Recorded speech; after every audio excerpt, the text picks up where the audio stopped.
Selamat pagi siswa-siswi calon peserta didik SMK Negeri 4 Negara. Hari ini saya, guru BK SMK Negeri 4 Negara, sebelum menyampaikan materi hari ini, izinkan saya untuk memperkenalkan diri. Jadi ini adalah biodata saya. Jadi nama saya adalah Lia Agustina SPD. Tempat tanggal lahir saya Gilimanuk 12 Agustus 1987. Alamat saya berada di Jalan Sadar 1 Lingkungan Arum Barat Gilimanuk. Adapun jabatan saya di sini sebagai guru BK, kemudian koordinator BK di SMK Negeri 4 Negara, ketua MGBK SMK Kabupaten Jemberana, dan bendahara MGBK SMK Provinsi Bali. Pendidikan saya S1 Bimbingan Konseling Universitas Pendidikan Ganesha. Nomor HP saya sudah tertera, jadi silahkan bagi kalian mungkin yang ingin menyimpan nomor ibu, jadi boleh kalian simpan. Selanjutnya, jadi hari ini ibu akan memberikan materi tentang tata tertib siswa di SMK Negeri 4 Negara. Nah, jadi tata tertib ini merupakan hal yang sangat penting yang harus kalian tahu dan harus kalian ikuti selama kalian menjadi siswa di SMK Negeri 4 Negara. Nah, kita langsung saja untuk melihat tata tertibnya apa saja yang harus kalian tahu dan wajib kalian ikuti. Jadi yang pertama ada ketentuan masuk sekolah. Jadi semua siswa nanti ketika kalian sudah masuk mengikuti proses pembelajaran di SMK, jadi kalian harus hadir di sekolah 15 menit sebelum tanda bel dimulai. Nah, kemudian untuk siswa yang datang terlambat setelah tanda bel tidak diperkenankan untuk masuk kelas sebelum melaporkan diri dan mendapatkan izin dari guru piket. Kemudian yang kedua ada tentang ketentuan tidak masuk sekolah. Nah, jadi ini ada ketentuan seperti yang kalian bisa lihat di slide yang ibu tampilkan. Jadi yang pertama, jika kalian tidak hadir karena sakit. Nah, jadi kalau misalnya kalian sakit, kalian harus menyertakan surat keterangan sakit dari dokter atau keterangan sakit dari siswa yang ada sepengetahuan dari orang tua. Kemudian kalau misalnya yang kedua, jika kalian sakit mendadak, jadi orang tua wajib melaporkan ketidakhadiran kalian melalui pihak sekolah. Nah, ini mungkin bisa diwakilkan kepada wali kelas. Ya, kemudian kalau misalnya tidak hadir karena upacara adat, nah jadi kalian harus meminta izin melalui orang tua 3 hari sebelum kegiatan upacara itu diadakan. Nah, jadi harus mengkonfirmasi kepada wali kelas. Kemudian kalau kalian tidak masuk sekolah, itu batas maksimalnya hanya 3 hari. Jadi kalau misalnya lebih dari 3 hari, kalian wajib orang tua menyampaikan kepada wali kelas. Kemudian kalau misalnya kalian tidak hadir tanpa keterangan, jadi itu dianggap alpa, ya. Kemudian apabila ada siswa yang secara 3 hari lebih tidak hadir ke sekolah, maka nanti kami dari pihak BK dan juga wali kelas akan mengadakan kunjungan rumah. Kemudian jika keluar sekolah, nah jadi yang pertama, anak-anak tidak diperbolehkan untuk keluar sekolah selama jam sekolah, ya, kecuali misalnya ada sakit atau keperluan mendesak atas seizin guru piket di hari tersebut. Kemudian yang kedua, kalau misalnya ada keperluan tertentu untuk keluar sekolah, maka kalian harus meminta surat izin, meminta izin kepada guru piket, dan guru piket tersebut menandatangani surat izin yang kalian buat. Kemudian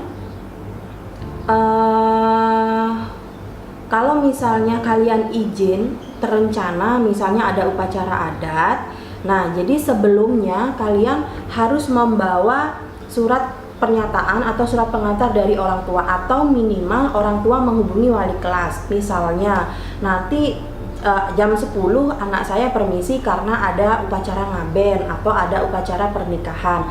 Jadi orang tua harus mengkonfirmasi terlebih dahulu kepada wali kelas. Jadi ketika kalian nanti minta surat izin kepada guru piket, sudah ada konfirmasi terlebih dahulu melalui wali kelas. Nah, kemudian untuk alasan fotokopi, laminating, membeli alat tulis dan lain sebagainya itu tidak diperkenankan. Selanjutnya tentang dispensasi. Nah, ini dispensasi seperti yang sudah kalian lihat di layar ya. Jadi ini tidak semua anak, jadi hanya beberapa anak saja biasanya yang memiliki kepentingan, misalnya mengikuti perlombaan atau tugas-tugas yang berkaitan dengan sekolah yang membutuhkan izin keluar. Kemudian ada hak siswa. Nah, jadi apa saja yang menjadi hak kalian selama di SMK Negeri 4 Negara? Yang pertama, kalian berhak mendapatkan pelayanan pendidikan. Yang kedua, berhak mendapatkan pelayanan pembelajaran. Yang ketiga, menggunakan fasilitas sekolah. Dan yang keempat, berhak untuk berpartisipasi dalam upaya memajukan sekolah. Selanjutnya, apa saja yang menjadi kewajiban kalian sebagai siswa? Yang pertama, jadi wajib mengikuti upacara bendera setiap pada hari Senin dan pada hari-hari nasional tertentu. Kemudian hadir di sekolah dan mengikuti pelajaran sesuai dengan ketentuan yang diatur. Jadi sesuai dengan jadwal. Kalau sudah waktunya sekolah, sekolah. Tidak ada lagi yang dari rumah sekolah tetapi sampai di sekolah tidak sampai di sekolah, ya. Kemudian wajib mentaati tata tertib.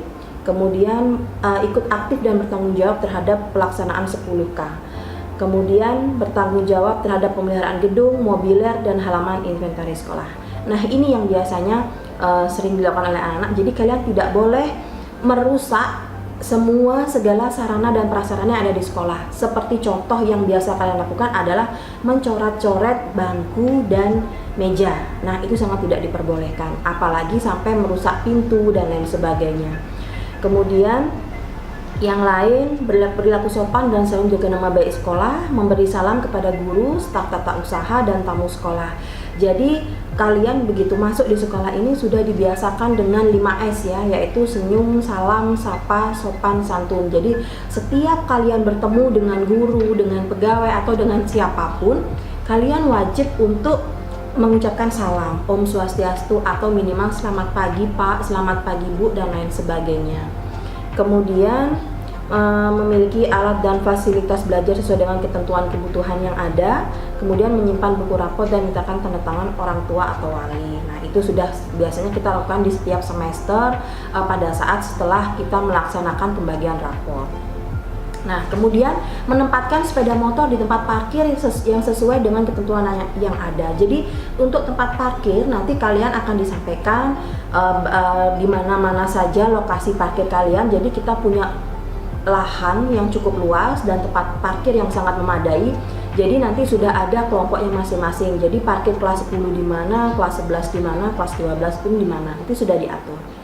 Kemudian wajib mengikuti salah satu program pengembangan diri. Nah, seperti yang sudah disampaikan kemarin oleh Waka Kurikulum, jadi ada beberapa pengembangan diri yang ada di SMK Negeri 4 Negara. Jadi kalian wajib mengikuti salah satu pengembangan diri pilihan dan satu pengembangan diri yang wajib. Jadi kalau yang wajib itu adalah pramuka, yang satu lagi kalian bisa pilih sesuai dengan bakat dan minat kalian masing-masing. Kemudian wajib membawa kartu siswa. Kartu siswa ini adalah kartu pelajar. Nanti kalian akan diproses, kemudian kalian akan memiliki kartu identitas yang biasa disebut dengan kartu pelajar. Nah, itu wajib dibawa setiap hari. Kemudian mengikuti persembahyangan sesuai jadwal yang diatur. Jadi ketika kalian pagi sebelum mulai jam pelajaran, kita akan kumpul bersama, melakukan persembahyangan bersama, dan pada saat jam 12 siang nanti ketika ada pemandu dari OSIS dan dari perwakilan kelas yang akan memandu persembahyangan bersama. Kemudian mengikuti kegiatan PKL. Nah, PKL ini wajib bagi anak-anak SMK. Jadi untuk di SMK 4 Negara, nanti PKL ini akan dilaksanakan pada saat kalian sudah menginjak ke kelas 11 ya. Jadi yang PKL akan ditempatkan sesuai dengan jurusannya masing-masing.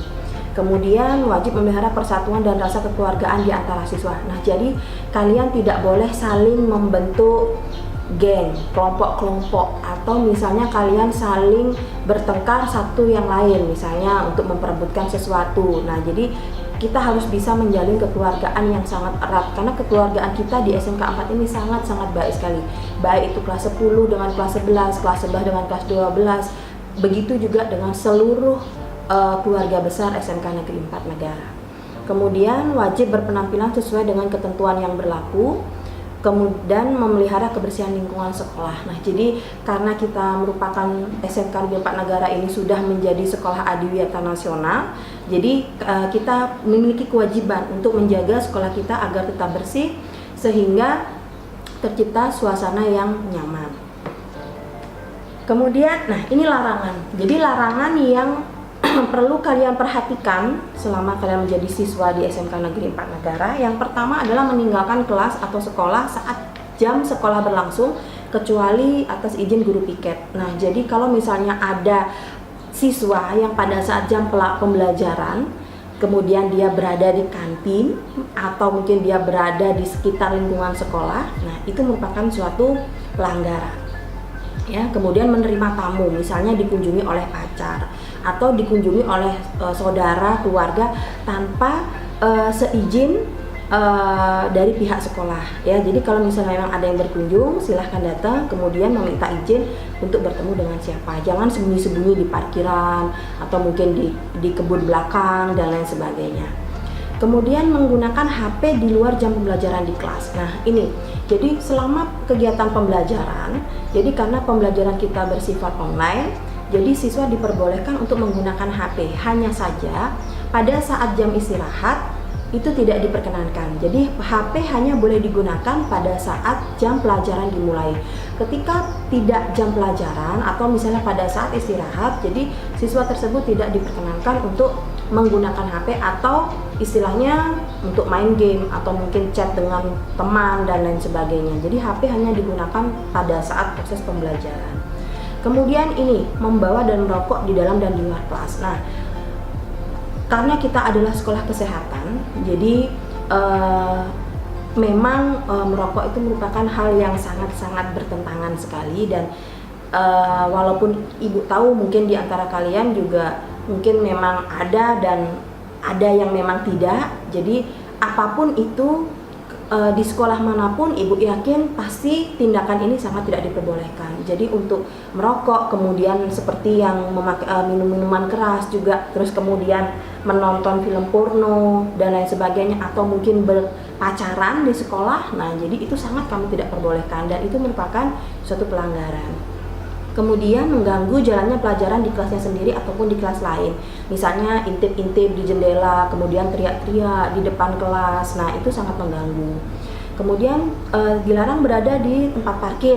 Nah, jadi kalau kalian pada saat jam istirahat, kemudian kalian nongkrong-nongkrong di tempat parkir, nah itu merupakan suatu pelanggaran ya. Jadi kalian tidak boleh. Jadi ke tempat parkir hanya pada saat pagi dan pada saat kalian pulang sekolah. Kemudian menggunakan pakaian di luar ketentuan sekolah, kemudian pulang mendahului tanpa sepengetahuan izin sekolah, istirahat di luar sekolah. Nah, biasanya ada kalau misalnya anak-anak sering keluar sekolah karena untuk membeli makanan di luar sekolah. Nah, itu sangat tidak dibolehkan. Nah, itu merupakan suatu pelanggaran dan nanti kalau misalnya kalian ketahuan ada yang keluar tanpa seizin guru piket atau dari seizin satpam, nah nanti pasti akan diberikan sanksi khusus untuk anak-anak yang melanggar tersebut.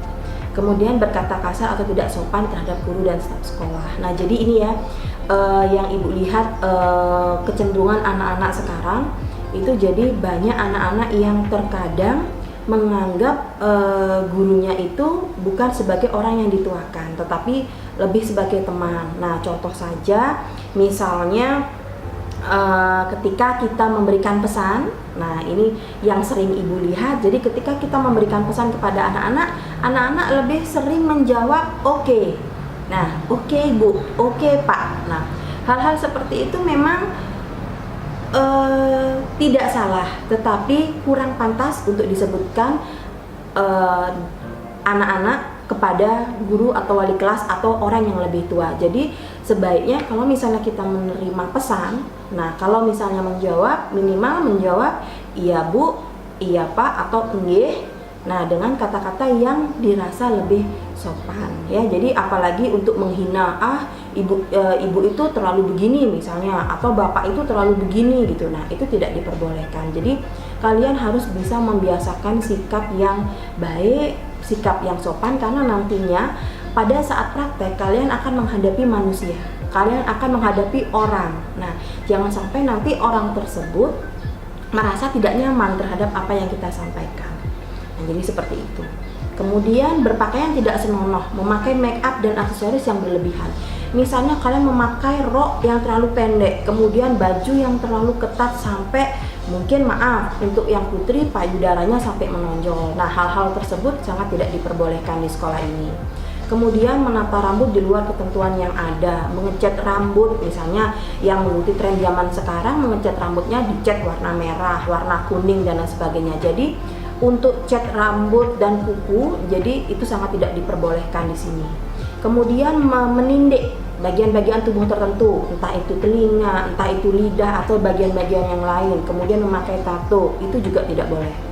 Kemudian berada di luar kelas saat pembelajaran berlangsung, kemudian menjadi anggota perkumpulan geng. Nah, seperti ini.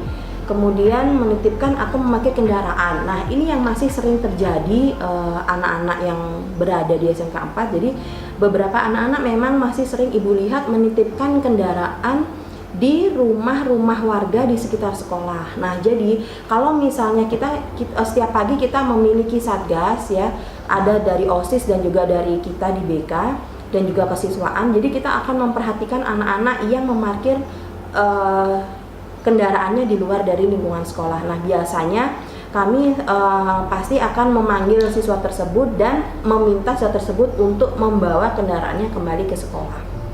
Ya. Kemudian menggunakan laptop atau notebook di luar kepentingan. Nah, misalnya pada saat kalian menggunakan laptop hanya untuk menonton film misalnya, atau menonton film-film yang dilarang, atau membuka situs-situs yang dilarang. Nah, itu sangat tidak diperbolehkan.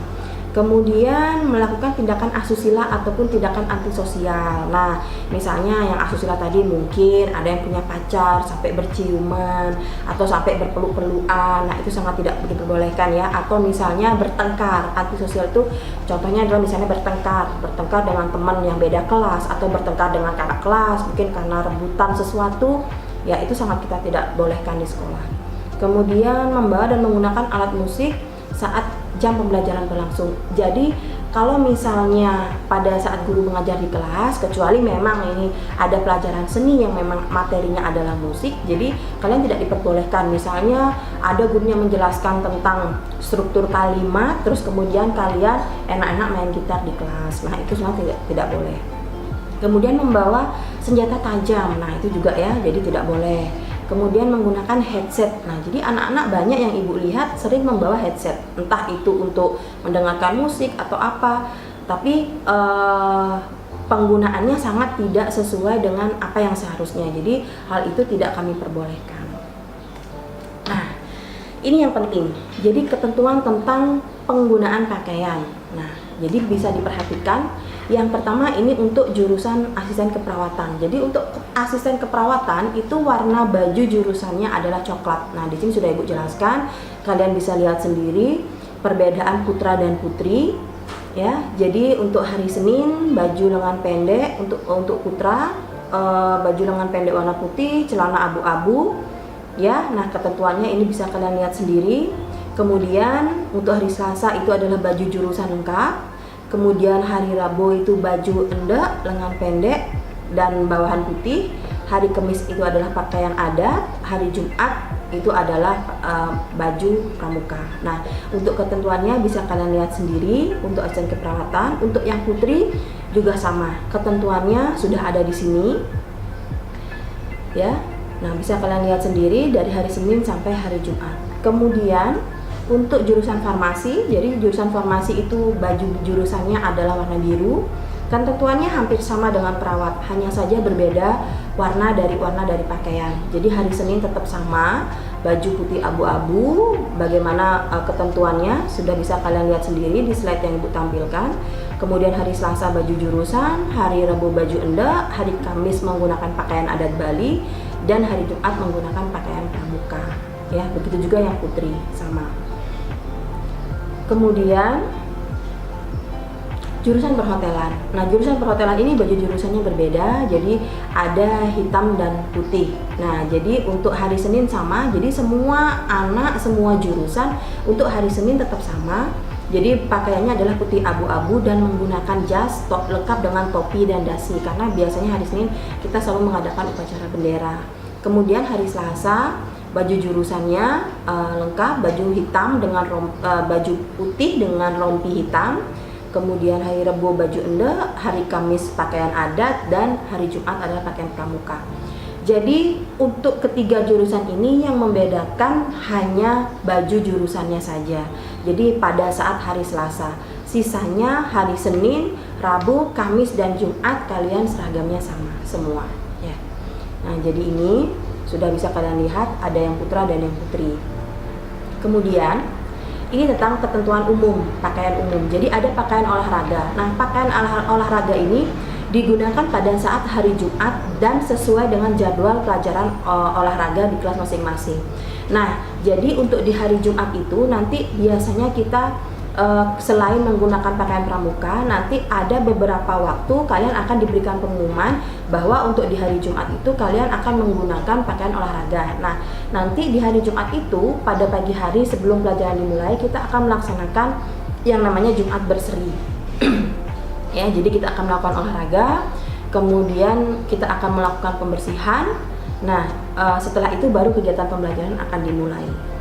Kemudian digunakan pada saat-saat kegiatan tertentu dari institusi dan pihak sekolah. Nah, misalnya ada jadwal kerja bakti karena persiapan kita untuk menghadapi suatu lomba. Nah, jadi pakaian olahraga itu sewaktu-waktu bisa saja digunakan. Kemudian tanda atribut. Nah, tanda atribut itu ada OSIS. Nah, badge OSIS itu sudah langsung menempel di baju putih yang kalian dapat. Kemudian tanda lokasi sekolah juga langsung. Kemudian ada nama siswa dipasang di dada sebelah kanan. Nah, jadi nama siswa pasang itu kalau untuk di baju putih abu-abu dia itu terbuat dari kain. Jadi kalian sudah langsung dijarit. Jadi kalian harus menjahit nama kain tersebut. Kemudian ada lagi satu nama yang nama lepas. Nah, jadi nama lepas itu bisa kalian gunakan pada saat kalian menggunakan pakaian ende, pakaian jurusan, sesuai dengan nama kalian masing-masing. Kemudian ada logo sekolah. Nah, logo sekolah itu nanti ada yang lepas, ada seperti pin lepas. Nanti kalian akan ditunjukkan pada video yang akan ditampilkan setelah penayangan video ini. Dan juga ada pin logo SMK. Nah, itu tadi yang Ibu sebutkan tadi, pin lepas ya. Jadi untuk di pakaian endek dan pakaian jurusan. Oke, kemudian yang lain-lain. Jadi ini terkait dengan pakaian adat. Nah, jadi khusus untuk hari purnama dan tilem, jadi kalian menggunakan pakaian adat kepura tanpa terkecuali. Nah, ini untuk purnama tilem. Jadi untuk yang putri dan yang putra, pakaian adatnya yang atasannya adalah berwarna putih. Jadi yang putri menggunakan kebaya putih, yang putra juga menggunakan baju berwarna putih. Ya, kebaya putih, lengan panjang dan kamben panjang menyentuh mata kaki dan bukan kamben jadi. Untuk perempuan itu tadi baju kebaya putih dan kamben yang menutupi mata kaki. Kemudian untuk yang putra, kemeja putih berkerah dengan saputan dan udeng putih atau kuning untuk laki-laki. Dan bagi umat yang lain menyesuaikan dengan siswa yang beragama Hindu. Jadi untuk yang umat beragama lain kalian harus menyiapkan 2 buah kebaya. Jadi kebaya yang pertama adalah kebaya yang untuk hari Kamis adalah kebaya berwarna merah. Kemudian yang khusus untuk purnama tilem ada kebaya yang warna putih. Jadi itu yang perlu kalian siapkan.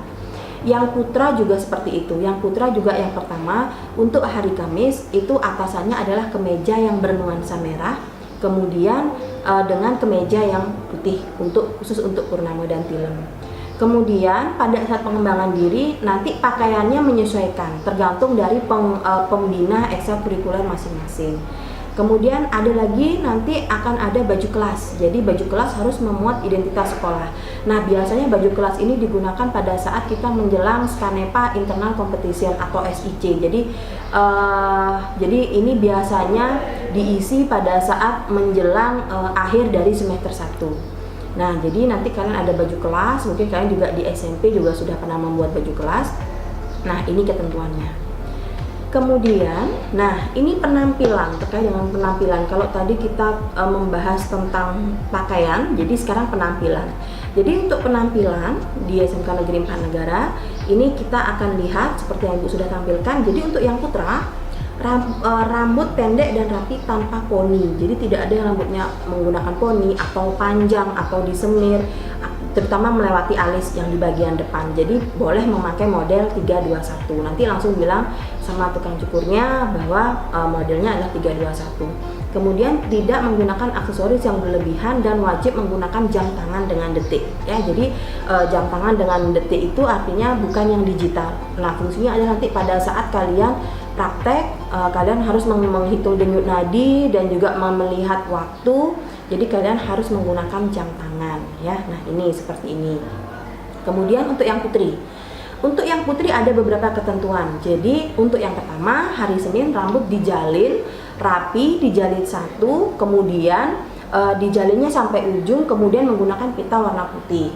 Nah, kemudian untuk hari Selasa, pada saat menggunakan pakaian jurusan, jadi untuk semua jurusan, ya, jadi untuk yang putri, rambut disanggul rapi dengan menggunakan arnet dan jepit warna putih bagi jurusan farmasi dan keperawatan, dan warna hitam untuk jurusan perhotelan. Nah, jadi nanti bagaimana contohnya, nanti kalian bisa lihat di video selanjutnya. Kemudian untuk hari Rabu, rambut dijalin rapi sama seperti hari Senin. Jadi dijalin rapi, diikat satu, kemudian dijalin sampai ujung dan menggunakan pita warna putih. Untuk hari Kamis itu bebas, dengan dalam arti bebas tetapi tetap diikat rapi dan disesuaikan dengan kondisi rambutnya. Jadi tidak boleh digerai, harus diikat, ya. Kemudian hari Jumat sama, rambut juga dijalin, hanya saja yang membedakan adalah warna pita. Jadi untuk hari Jumat warna pitanya adalah coklat. Kemudian tidak diperbolehkan menggunakan poni di bawah alis. Nah, bila melebihi alis wajib dijepit dengan menggunakan jepit berwarna gelap. Kemudian pada saat purnama tilam rambut diikat rapi dan tidak digerai. Kemudian tidak memakai make up berlebihan. Nah, ini bagi yang putri biasanya ibu lihat ada banyak anak-anak yang sering menggunakan lipstick atau lip gloss atau lip balm dan sejenisnya. Jadi itu sangat tidak diperbolehkan, apalagi menggunakan pensil alis, kemudian memakai eyeshadow atau memakai blush on yang secara berlebihan.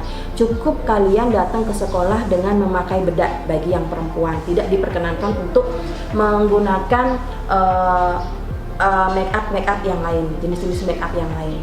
Kemudian untuk kuku, ya, jadi baik putra maupun putri tidak diperkenankan untuk memelihara kuku. Jadi selain tidak memelihara kuku, kemudian untuk yang putri tidak diperbolehkan untuk mengecat warna kuku, ya. Jadi tidak boleh pakai kutek. Kemudian memakai aksesoris, misal pakai perhiasan, memakai kalung, memakai cincin, memakai gelang. Nah, jadi aksesoris yang diperbolehkan untuk yang perempuan hanya anting atau sumpel. Kemudian wajib juga yang perempuan menggunakan jam tangan dengan detik. Nah, ini sepatu. Sepatu yang digunakan di sini ada dua. Yang pertama adalah sepatu pantofel, yang kedua adalah sepatu hitam dengan menggunakan tali. Untuk sepatu pantofel, untuk jurusan perawat dan farmasi itu adalah warnanya putih, sedangkan untuk jurusan perhotelan warna sepatunya adalah hitam. Kemudian tas, semua siswa wajib membawa tas, jangan sampai ada yang ke sekolah tidak membawa tas, bukunya dilipat taruh di kantong. Jadi semua wajib membawa tas, kemudian tas dalam keadaan bersih, tidak dicoret-coret.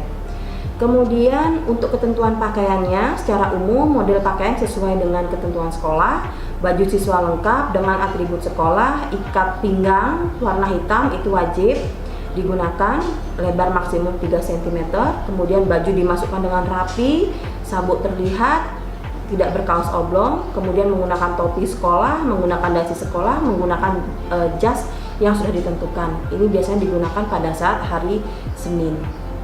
Nah, ini yang terakhir akan kita bahas tentang jenis-jenis pelanggaran dan pembinaan yang ada di SMK Negeri 4 Negara. Jadi yang perlu kalian tahu, pertama, pelanggaran ada 3, yaitu pelanggaran ringan, sedang, dan berat. Nah, untuk pelanggaran ringan, jadi jenis pelanggarannya apa saja? Nah, bisa kalian lihat di sini. Yang pertama itu ada terlambat masuk kelas, kemudian tatanan rambut di luar ketentuan, pakaian tidak sesuai ketentuan, menggunakan laptop di luar ketentuan, menggunakan aksesoris berlebihan, menggunakan cat rambut dan kuku, beristirahat di area parkir, menggunakan make up berlebihan, melakukan coret-coret bangku, meja seperti yang Ibu sebutkan tadi, kemudian tidak masuk sekolah tanpa keterangan, tidak menggunakan atribut sekolah, membuang sampah sembarangan dan tidak membawa botol minum. Nah, itu merupakan jenis-jenis pelanggaran ringan yang pembinaannya meliputi 3 tahap. Ya, 3 tahap ya, ada 3 tahap dan 1 tahap akhir ya, yang biasa kita sebut dengan pembinaan tingkat 4. Jadi pembinaan tingkat pertama, jadi ketika kalian melakukan pelanggaran, nanti kalian akan mendapatkan teguran lisan dan dicatat di dalam buku pembinaan siswa. Kemudian pembinaan tingkat 2 itu jika pelanggaran dilakukan 2 kali. Nah, nantinya setelah kalian melakukan pelanggaran itu sebanyak 2 kali, kalian yang pertama itu akan dicatat di buku pembinaan siswa.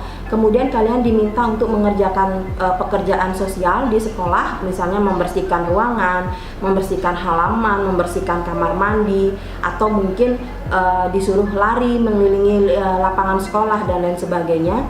Dan kemudian ada juga penyitaan terhadap barang dan pakaian, misalnya yang tidak sesuai menggunakan atribut, itu akan disita atributnya. Kemudian yang ketiga ada perbaikan penampilan langsung kalau misalnya kalian melanggar penampilan. Nah, itu pembinaan tingkat 2. Kemudian pembinaan tingkat 3, jika kalian sudah 3 kali melakukan pelanggaran tersebut, maka nantinya kami akan melakukan yang pertama ada kunjungan rumah. Nah, kunjungan rumah terhadap orang tua ini dilakukan apabila ternyata anak tersebut misalnya tidak hadir selama 3 hari, maka kita akan melakukan kunjungan rumah. Nah, bagi anak-anak yang melanggar, kita akan berikan surat panggilan terhadap orang tua untuk hadir ke sekolah menemui kami di BK. Nah, pelanggaran yang terakhir, pembinaan yang terakhir adalah pembinaan tingkat 4. Jadi apabila pembinaan ketiga tidak berhasil, kemudian kalian mengulangi pelanggaran itu lagi, nah selanjutnya akan diadakan dengan tindakan skorsing. Nah, jadi skorsing kita di sini, skorsing itu ada 2. Yang pertama, skorsing pertama itu adalah 3 hari, yang kedua adalah skorsing 6 hari. Skorsing 3 hari itu dilakukan bukan kalian libur di rumah, tetapi kalian tetap masuk ke sekolah dan kalian melaksanakan semua pekerjaan sekolah, dari membersihkan halaman, membersihkan kamar mandi, membersihkan ruang-ruang dari pagi ketika teman-teman masuk, kemudian kalian istirahat, tetap bisa istirahat. Ketika bel mulai kembali, kalian memulai pekerjaan kalian lagi sampai jam terakhir. Pada saat teman-teman kalian pulang sekolah, itu kalian laksanakan selama 3 hari. Kalau ternyata setelah 3 hari ternyata kalian tetap masih melanggar yang sama atau yang berbeda, maka skorsing kedua adalah skorsing 6 hari. Atau kalau sekarang karena kita sudah 5 hari sekolah, jadi kita anggap itu istilahnya adalah skorsing 1 minggu, yaitu yang terdiri dari 5 hari sekolah. Nah, jadi skorsingnya selama 5 hari. Dan kalau ternyata setelah skorsing kedua kalian tidak bisa merubah sikap, maka selanjutnya adalah pemanggilan orang tua untuk pengembalian siswa ke orang tua. Nah, itu artinya kalian sudah diberhentikan dari sekolah ini karena sudah tidak bisa dibimbing dan dibina lagi. Kemudian pelanggaran selanjutnya ada pelanggaran sedang. Nah, seperti yang kalian lihat ya, ini salah satu contoh pelanggaran sedang ya. Mungkin yang dulu di SMP pernah seperti ini, nah sekarang di SMK sudah tidak boleh lagi. Ya, karena pelanggaran sedang di SMK itu jenis-jenisnya adalah pulang mendahului jam sekolah atau bolos, kemudian parkir kendaraan di luar lingkungan sekolah, mengganggu pelajaran di kelas lain, merusak menulis pakaian sekolah, menggunakan sekolah untuk kegiatan di luar kepentingan, kemudian mengakses situs terlarang melalui HP. Nah, itu termasuk pelanggaran sedang. Apa saja pembinaannya? Jadi yang pembinaan yang pertama, pembinaan tingkat 1 itu ada teguran lisan dan pembinaan. Kemudian yang kedua melakukan kerja sosial, yang ketiga memindahkan kendaraan. Itu untuk pelanggaran sedang. Kemudian yang keempat ada lari di halaman sekolah. Itu untuk pembinaan yang tingkat pertama. Pembinaan tingkat kedua jika dilakukan 2 kali, dilanjutkan dengan kunjungan rumah dan pemanggilan orang tua, sama. Kemudian yang ketiga, pembinaan tingkat 3, jika pelanggaran dilakukan 3 kali, ini kalau di pelanggaran ringan kita masih memanggil orang tua. Ya, bedanya kalau di pelanggaran sedang, kalau sudah dilakukan 3 kali, langsung dengan tindakan skorsing seperti yang Bu jelaskan tadi. Kemudian yang terakhir ada pelanggaran berat. Nah, pelanggaran berat di sini ya, contohnya bisa kalian lihat. Yang pertama ada merokok. Jadi merokok itu merupakan pelanggaran berat. Kemudian membawa dan menggunakan alat atau media porno, membawa menggunakan miras dan narkoba, kemudian melakukan tindakan asusila, melakukan penipuan atau pencurian di sekolah, kemudian melakukan pengerusakan terhadap inventaris sekolah, memakai tato, melakukan penghinaan terhadap guru, staf tata usaha dan warga sekolah, kemudian melakukan perkelahian tawuran di sekolah maupun di luar sekolah. Nah, misalnya bertengkar antar kelas. Jadi ini yang merupakan tergolong dalam pelanggaran berat. Kemudian bagaimana pembinaannya? Jadi pembinaan tingkat 1 itu yang pertama adalah memperbaiki atau mengganti fasilitas yang rusak. Itu kalau kalian merusak fasilitas. Kemudian menyita barang bukti untuk diamankan sekolah. Jadi kalau ada yang merokok, kemudian menggunakan miras, menggunakan narkoba dan lain sebagainya, itu barang bukti akan kita sita. Kemudian langsung, karena ini pelanggaran berat, jadi langsung kita lakukan pemanggilan orang tua. Ya, setelah melakukan pemanggilan orang tua, langsung dilanjutkan dengan tindakan skorsing. Jadi karena pelanggaran berat, jadi tahap pertama adalah tindakan skorsing. Skorsing yang akan kita lakukan sama seperti yang lain. Jadi ada 2 tahap skorsing. Kemudian yang pembinaan tingkat kedua, jadi khusus untuk di pelanggaran berat hanya ada 2 tingkat pembinaan. Setelah pembinaan tingkat pertama, kemudian pembinaan tingkat kedua. Nah, pembinaan tingkat kedua ini apabila ternyata anak tersebut memang tidak bisa merubah sikap dan tetap mengulangi lagi. Jadi yang kita lakukan adalah melanjutkan proses pembinaan ke penegak hukum jika memang diperlukan. Dan yang kedua biasanya dikembalikan kepada orang tua. Nah, kalau sudah dikembalikan orang tua, itu tandanya kalian sudah diberhentikan sebagai siswa SMK Negeri 4 Negara. Nah, jadi itu tadi penjelasan tentang tata tertib yang harus kalian tahu dan wajib kalian ikuti selama menjadi siswa di SMK Negeri 4 Negara. Kemudian untuk selanjutnya, supaya kalian lebih memahami apa yang Ibu sampaikan, nanti kalian akan diberikan video selanjutnya tentang bagaimana cara penggunaan pakaian, model pakaian, dan ketentuan lain-lain yang harus kalian ikuti selama kalian menjadi siswa di SMK Negeri 4 Negara. Terima kasih atas perhatian kalian. Jadi cukup sekian yang Ibu sampaikan. Mohon maaf apabila mungkin ada kata-kata yang kurang berkenan. Semoga kalian bisa menjadi siswa yang sukses dan berhasil selama di SMK Negeri 4 Negara. Untuk itu Ibu akhiri dengan ucapan selamat pagi. Terima kasih.